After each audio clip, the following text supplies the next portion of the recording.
Welcome back to Conflicts of Interest. This is episode 260. I'm the host, Kyle Anzalone. On today's show, I have news on Ukraine, Yemen, and Pakistan. A lot of important stuff on today's show. Be sure you share the show. It's hosted at the Libertarian Institute, and right now we are hosting a fundraiser at the Institute. So if you'd like to support this show and also all the articles that I write for the Institute, please head on over to libertarianinstitute.org/donate and consider contributing to our Institute. There's some great kit bats if you want one of Scott Horton or Sheldon Richman's books. Anything that's been published by the Institute, you could get a copy of if you donate.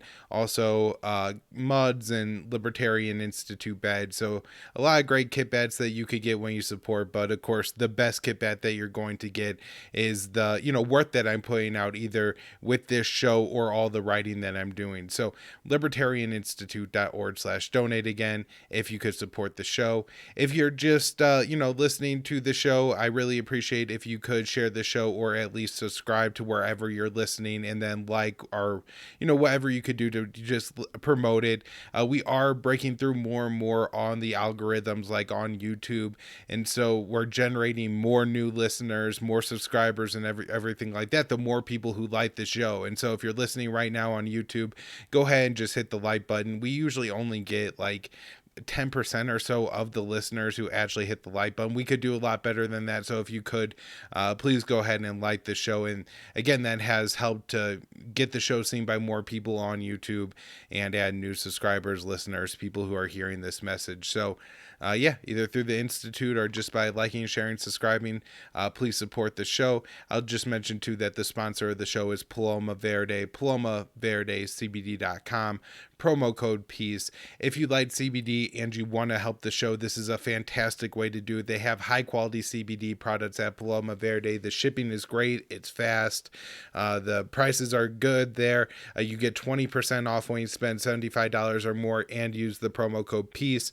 Even better is when you use that promo code, the show does get a kickback. And so Paloma Verde will not only give you a discount, but it will give the show a cut from Paloma Verde's end of the sale whenever you go ahead and use that promo code PEACE. So support the show, support yourself, get some great high quality CBD products with Paloma Verde.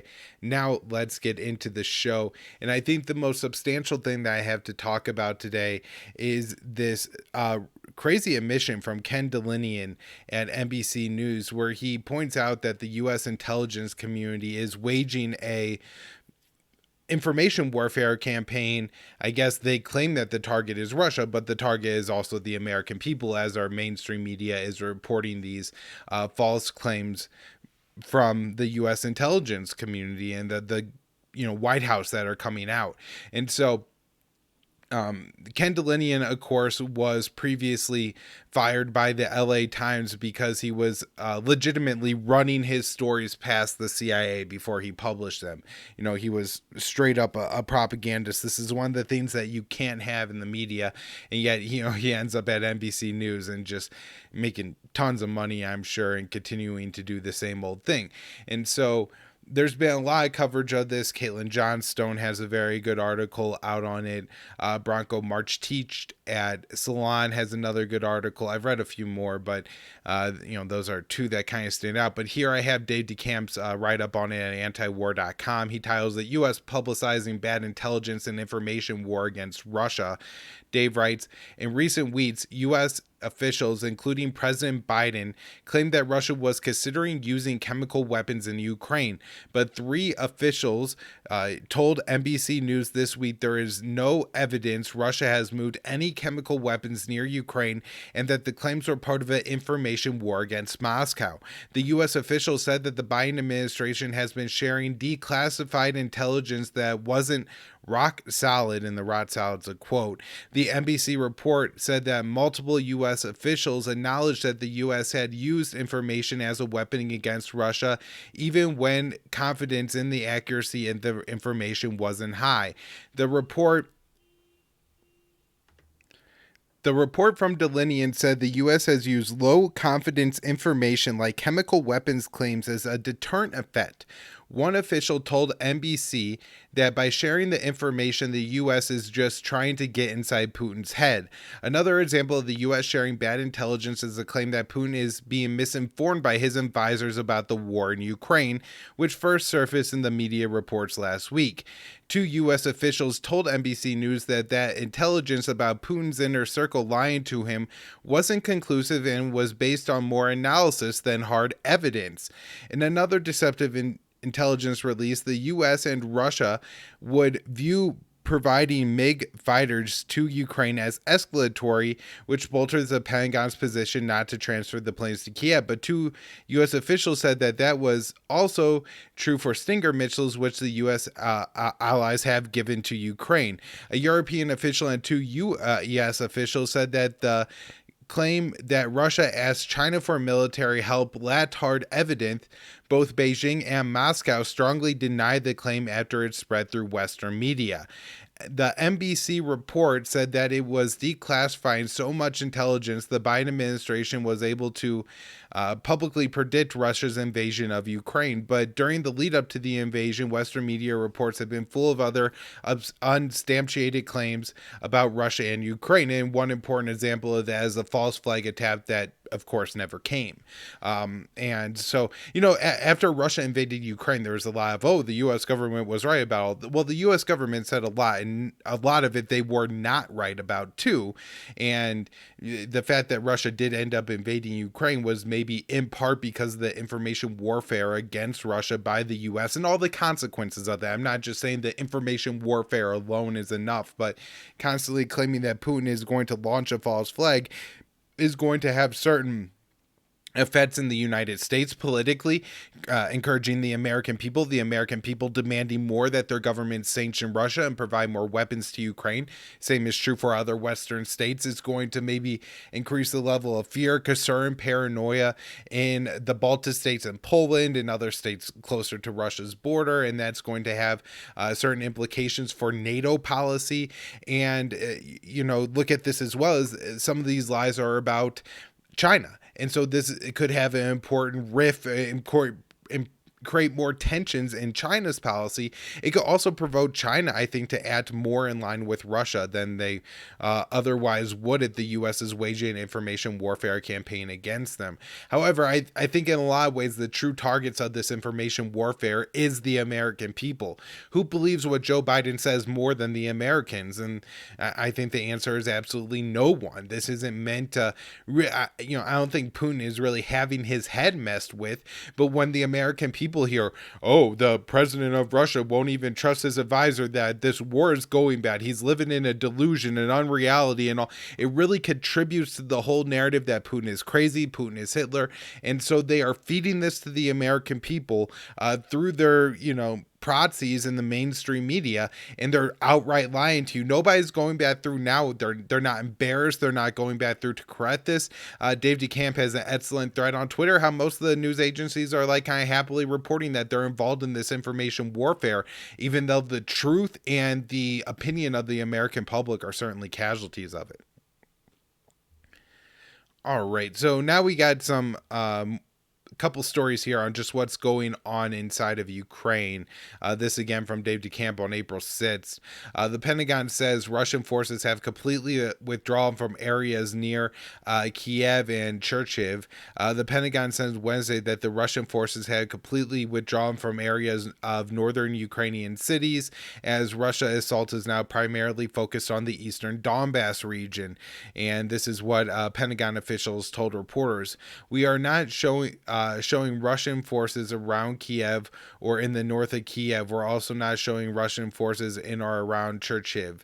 The Pentagon official told reporters, we have now seen that Russians have moved from the north into Belarus and to Russia for the relief and supply. We have seen indications of relief and supply occurring. And so if you look at the map in the territory here that shows Russian control, it's, very much north of the Crimean Peninsula and then moving east along the Sea of Azov coast, which is, now seems to be essentially a Russian lake, and then up and expanding from the Donbass region. Now, there I've seen that Russia has maybe made some more progress towards Odessa, are moving north from the south from the Crimean Peninsula. And also, I was under the interpretation that Russia was still holding on to some territory in the north, including like Chernobyl, the reactor with the and everything like that. But that could possibly be that Russian forces have now completely withdrawn from all of these areas as well, and it's all back into control of Ukraine. And so, of course, as this withdrawal is happening, there's been allegations of war crimes, including in Bucha, which I wrote about last week, and it still seems to me very inconclusive on exactly what happened there. There's also the alleged bombing of the train station. This was more recently last week. Dave's right up here at antiwar.com. Ukraine, Russia trade blame for missile strike on train station in Donbass. On Friday, a missile struck a crowded train station in a Ukrainian city in the Donetsk Oblast in the eastern Donbass region. According to Ukrainian authorities, at least 50 people were killed, and the crowd was mostly women and children trying to flee the area.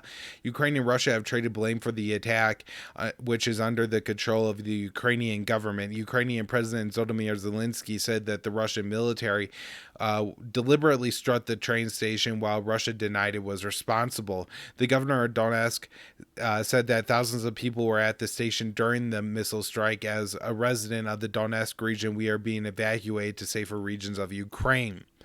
The photo at the site of the strike appeared to show the remnants of a Soviet-made Troika U ballistic missile. Moscow claims that it couldn't have been responsible for it since its armed forces no longer use that particular type of missile, although there have been reports of Russian military vehicles spotted in Belarus carrying that type of Soviet missile.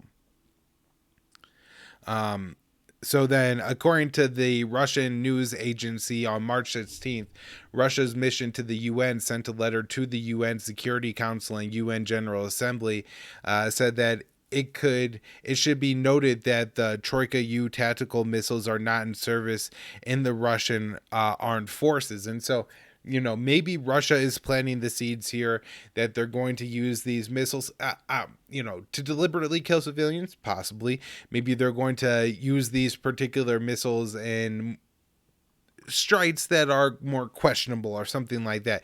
And so they plant the seeds in March. That way now they can say, well, look what we said before. We warned you about these things. We know it's the Ukrainians. But at the same time, it also could be that Russia, for whatever reason, either had intelligence or thought that, this would be a kind of weapon that Ukraine would look to use in a false flag type strike. And so they made that report.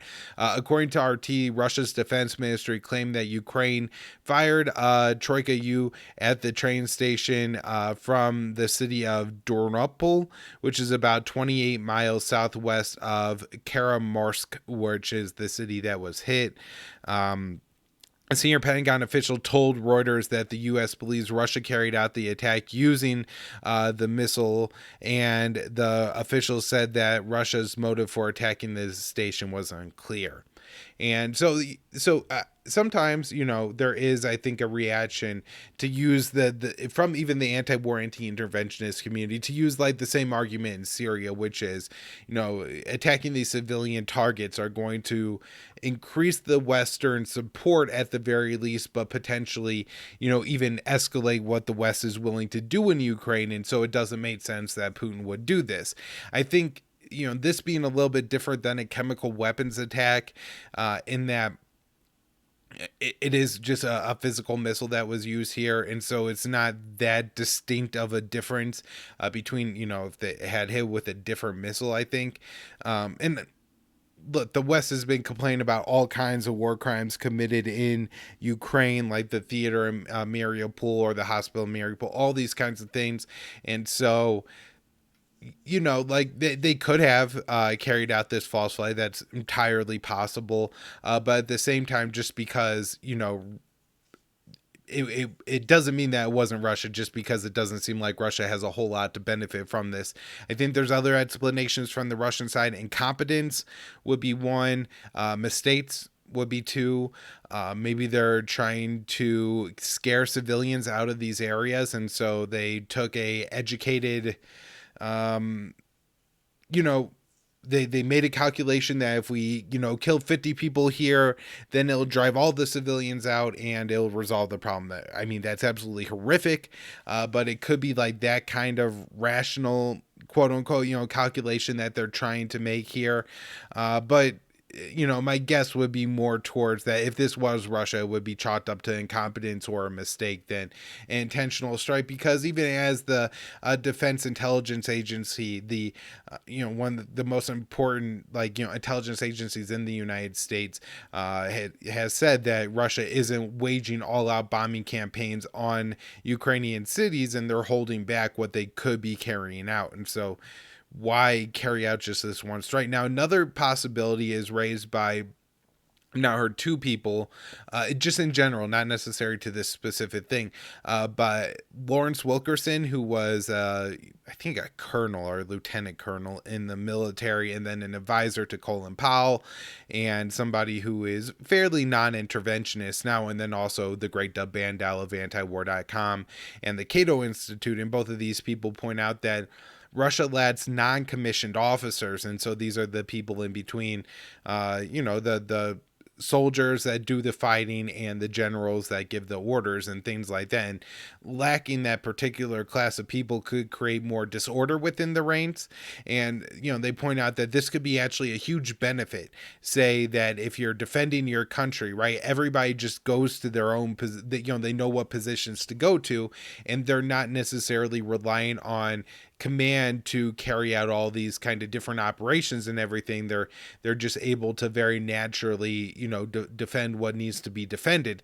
But then if you're launching a complicated military offensive, it could create problems where people don't know where to go. They're in the wrong place. They don't go at the wrong time. They don't know who else is going to be there. Friendly fire incidents could occur, and all this kind of stuff, right? By in part lacking that chain of command. And so somebody pointed out that this could potentially, it might have been Wilkerson, but I don't want to put words in the guy's mouth, so I don't remember if he's the one who said this. He was on Useful Idiots with Aaron Mate and Katie Halper. If anybody wants to go check out that interview, this is where I put this little bit of information up at. But it could also explain why so many Russian generals have been killed in the fighting, if they're having to essentially serve in the roles of majors or colonels or something like that.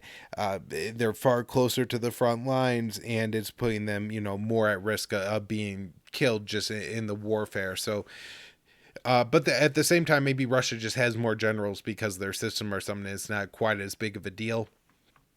But anyways, the lacking of the NCOs could, lack of structure could lead to more mistakes and things like killing the civilians that way, but also less discipline among the ranks. And so if you're looking at, there's a lot of reports and claims by the Ukrainian government that there's organized rape or killings of innocent civilians.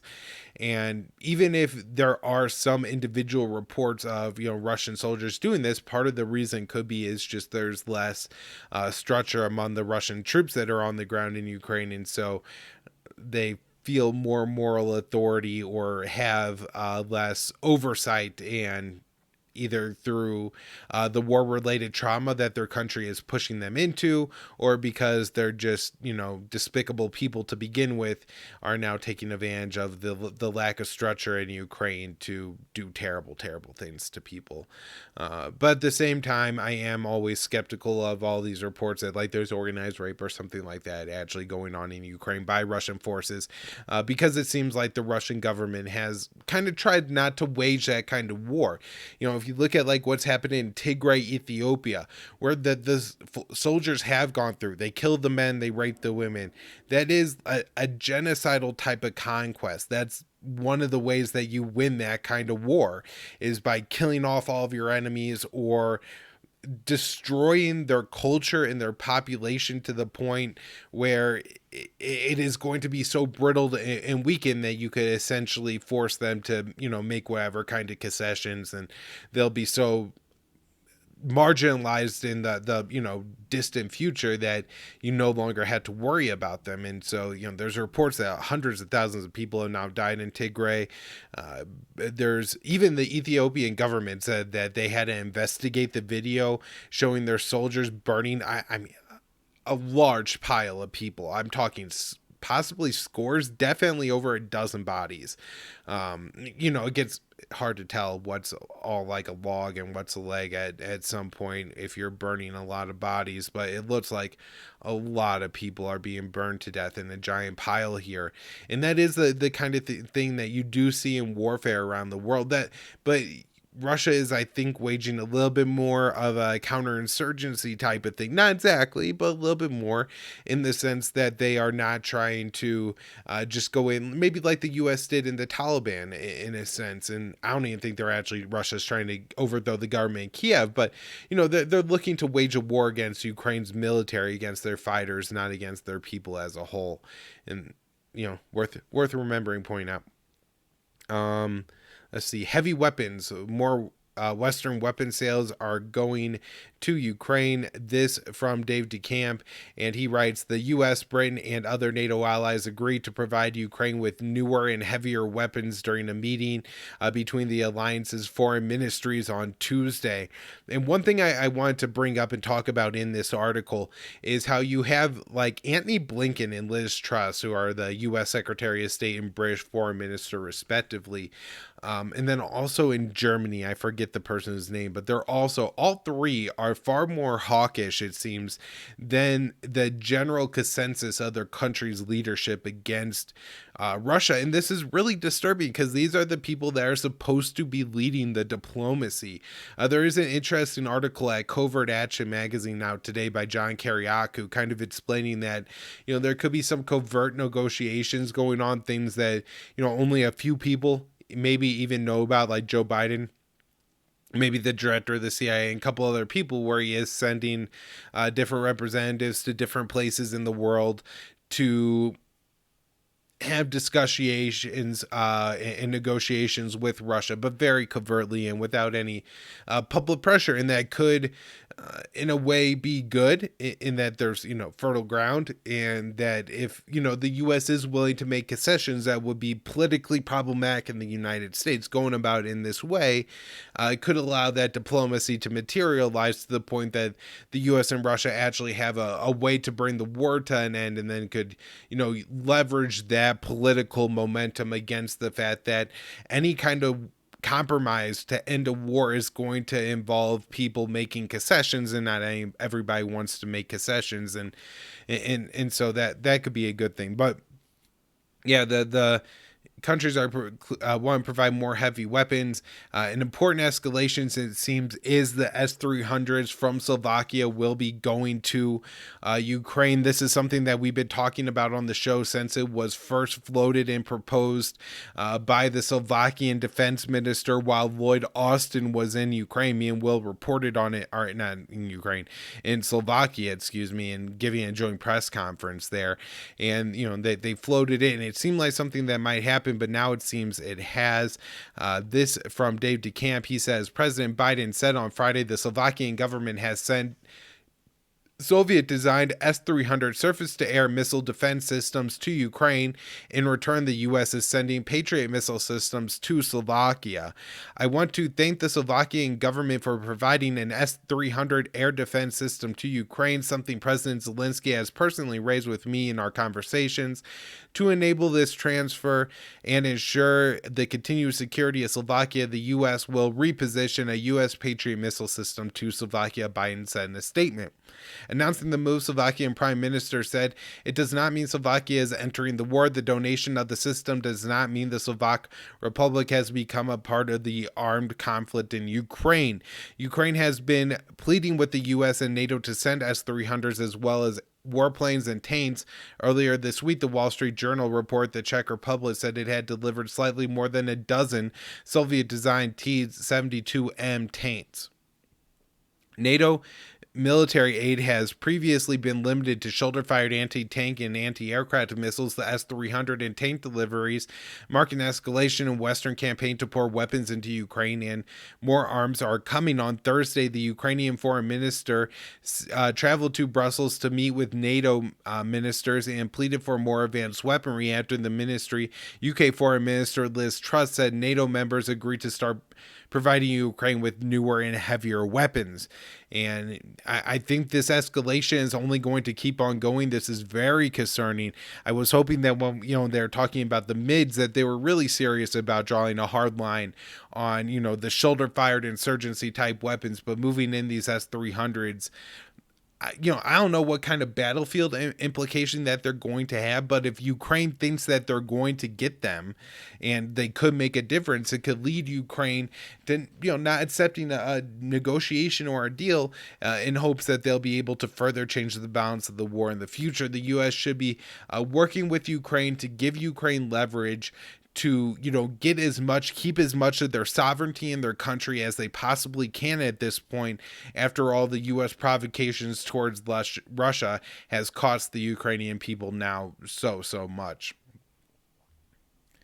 All right, in a little bit of good news here, the Kremlin says Russia's war in Ukraine could end in the foreseeable future. This from Dave DeCamper on April 8th at antiwar.com. The Pentagon said on Wednesday that the U.S. has seen... excuse me, I clicked on the wrong article here, or I don't have it loaded up. But anyways, Russia did say within the foreseeable future that they could end their military operations in Ukraine. It's unclear exactly on what this means, but it was one of the few positive, diplomatic things that I've seen reported in the past few days. Now, a couple more articles here from Dave on Ukraine that are real important. Senate passes bill to revive World War II era Lend-Lease program for Ukraine. The Senate on Wednesday night passed a bill that would revive the Lend-Lease program for Ukraine, which was used to give weapons to the Soviet Union, China, and the UK and other allies during World War II. The Ukrainian Democracy Defense Lend-Lease Act of 2022 passed the Senate by voice vote. The legislation would give President Biden the authority to send more weapons to Ukraine with less red tape. The legislation will allow the U.S. to give weapons to Ukraine free of charge while requiring payment at a later date. According to a summary of the bill, it would temporarily waive the certain requirements related to President's authority to lend or lease defense articles in the defense that are intended for Ukraine's government and necessary to prevent civilians in Ukraine from Russian military invasion. If passed through the House and signed by President Biden, the U.S. could send weapons under the bill for however long the current conflict lasts. The summary says that the waiver would be in effect until the conflict with Russia and the annexation of Crimea and Ukraine has ceased, and the Russian have reduced its military force in Ukraine's eastern border to the levels prior to March 21st, 2021. And so this is essentially an indefinite bill that will allow the U.S. to give as many weapons to Ukraine as it wants forever. Now, one of the really disturbing things about this is, let's say the Ukrainian government ends up getting changed by Russia or just by the Ukrainian people, right? They're tired of the warfare. They voted in a new administration. Well, the current one, who's very hawkish, who seems very much willing to take all the weapons that he could possibly get with Zelensky, could take on a massive amount of debt for the Ukrainian people that the U.S. will come seeking for one day. And I'm sure, it'll just hurt the Ukrainian people. There's some new sanctions on Russia, including some targeting Putin's daughters. I don't think this matters really. My guess is that they don't really have any kind of risk in this, that they don't travel to any states that they could possibly be compromised in. So what's the point other than just saying we're targeting Putin? It's all propaganda.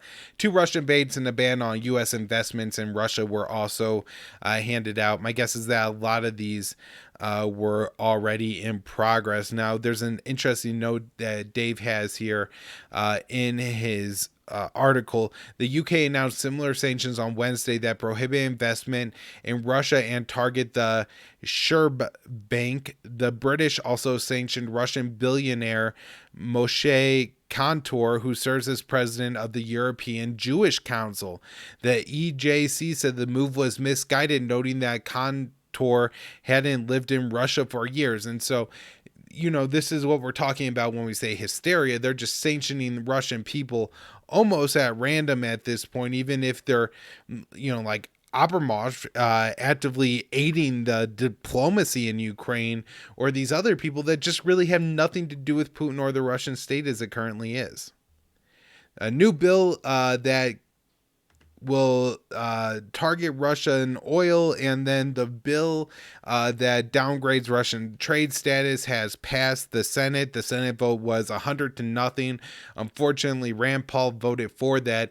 He did make a little stink about this bill and got a definition added as to what gross human rights violations were. But overall, it seems that even Rand Paul's willing to go along with this. And then they're looking at other different things of Russia that they could ban, including energy imports and things like that. And this is moving through the Congress at this point. The trade status bill was then signed by President Joe Biden. And then this is going to add more tariffs, and it's terrible, but we've been talking about this bill for a while, so I don't want to spend too much time on it today. Interesting here, Hungary is breaking with the EU and says that they are willing to pay for gas in Russian rubles. And this after Hungarian President Viktor Orban won re-election. And, he's now saying that we're willing to pay in rubles. Now, Russia did allow essentially a very middle ground to happen where Gazprom, the Russian energy company, will allow its bank, Russian Gazprom Bank, to transfer foreign currency in, and then they are going to actually buy the oil on behalf of the buyer in rubles to get around to make this a technical way around the system that Putin had kind of threatened to set up here. So less of a big deal that Hungary made this announcement, but it does go to show some of the divides with even in the Eurozone and NATO. The UN voted to remove Russia from the Human Rights Council, and I believe that's the last story I have on Ukraine for today. I want to move on and talk about Pakistan, where on Friday, before he was removed from power, Pakistani Prime Minister Imran Khan said the U.S. was attempting a regime change. Me and Will Porter wrote this at the Libertarian Institute on April 9th. Pakistani Prime Minister Imran Khan has said the U.S. is attempting to oust him in a regime change, claiming an upcoming no-confidence vote was ordered from a foreign capital. There is a conspiracy from abroad. This is a very serious allegation that a foreign country has conspired to topple an entire government, he said, repeating allegations that Washington pressured other officials in Islamabad to remove him from office. The Joe Biden administration has denied the charge. Opposition leader Shehbaz Sharif is spearheading the effort to unseat Khan and says that he will likely become prime minister if the current prime minister is removed. After the country's Supreme Court overturned a decision to postpone the no confidence vote, Khan called on supporters to organize street protests in his favor, and those are supposed to occur today on Sunday. It is shameful that the 20 million people of Pakistan, that a foreign official is ordering the sitting prime minister of that country through a third person, warning of severe consequences and luring them forgiveness if I leave office. Khan has been reluctant to follow Western nations aiming to isolate Russia over the invasion of Ukraine, with Pakistan abstaining from UN votes condemning the Russian attack and attempting to remove Moscow from the Human Rights Council, which I just mentioned happened. The Prime Minister has also refused to impose sanctions on Russia or swear off trade ties, and even before Russia's invasion, cited the need to remain neutral amid soaring tensions between world powers. And Khan refused to attend Biden's Democracy Summit last year and said the current situation is going towards a new Cold War and blocs are forming. Pakistan should try its best to stop the formation of these blocs because we should not become a part of any bloc, Khan said. And, Pakistan has a very important military and trade relationship with China, as well as, some ties with the U.S. Now, I believe just this morning on Sunday, it was the parliamentary vote happened and Khan should be removed from office, although I'm not familiar enough with the Pakistani system to know if this will happen quickly or if this will be a long, drawn-out process. So probably more on Pakistan next week would be my guess, as I try to cover this, and if there was some U.S. hand in this, I'll certainly be the first one to say it. There are other things going on in Pakistan like the rest of the world. The COVID pandemic happened. This has made a lot of people unhappy with their country's leadership. That could be part of the problem. I don't know if Khan has ever been the most well-loved leader or the best leader. He's I think more famous for playing cricket than he was a politician prior to entering office. And I haven't really kept up with how he's governed, though. I do know that in recent months, the Pakistani government has broken the Trinki Taliban, at least, have broken their ceasefire with the Pakistani government and carried out a few attacks. And so, increasing instability could be, for militant reasons, could be a part of, this too. And Khan is just trying to use the U.S. involvement as a fig leaf. That being said, I would not be surprised if the U.S. is involved in this. All right. Last up here, some news on Yemen. Last talked about Yemen 2 weeks ago during the 7th anniversary of the war there. And after that horrific milestone passed, there was an announcement of a ceasefire between the two sides that is supposed to go on for 2 months, April and May. April's the month of Ramadan. Now, there are a lot of reports of violations of this ceasefire going on in Yemen, and so it's not like this is all secure and everything like that, but there are reports that Saudi Arabia has allowed oil tankers to dock in the port of Hodeidah, which was a key demand of the Houthis. Our fuel, it might not be oil, it might be refined fuel, like to run in generators and stuff like that. So little bit of positive news, and then this is interesting. I'm not quite sure what it means. This is from Jason Ditz at antiwar.com. Yemen's President Hadi steps down, transfers power to council. Over a decade after his inauguration, President Abu Rabu Mansour Hadi's 2 terms in office has finally come to an end. Or it was only supposed to be a 2-year term in office, but he held on to it for 10 years. And the agreement to hand over power to a temporary leadership council. This is raising hope for the peace process as Saudi Arabia committed $2 billion to the new council and the UAE chipped in another $1 billion. The two sides are calling for the council to start negotiations to end the war. President Hadi was a product of the Arab Spring and the last Yemeni with even pretense of being elected president, albeit in a very dubious vote. He was elected in a one-man election and then, lorded his power over the Yemeni people for an additional 8 years after his term was up. He particularly picked a fight with the Houthi that he essentially lost and then brought the Saudis, or allowed the Saudis into the war and used him as the proxy, as their justification to continue to bomb Yemen for the past 8 years. So good enough that Hadi is gone, but not maybe the resolution that we're looking for, as Saudi Arabia does seem to have complete control over this new council. Yet to be seen how this is going to play out. My hope, of course, is that this new council is really interested in peace and is going to sit down with the Houthis and negotiate. But the Saudis have been unwilling to do that to this point, and despite what some people say about economics, that this is costing the Saudi government a lot of money, if they choose to, I do think that they could essentially keep this war up indefinitely. Maybe they have to drop less bombs to get the cost down a little bit. Maybe they back less Sudanese mercenaries. But at the end of the day, they have enough power on the global stage to prevent the Houthi from ever being recognized, and enough power over Washington to make sure that the Houthi remain isolated economically from the rest of the world. And with that, it guarantees perpetual warfare between the two states, because the Houthis aren't just going to allow Yemen to be starved to death. They are going to fight back if they are completely blockaded, as they have been for much of the past 7 years. So that's where I'm wrapping up the show for this week.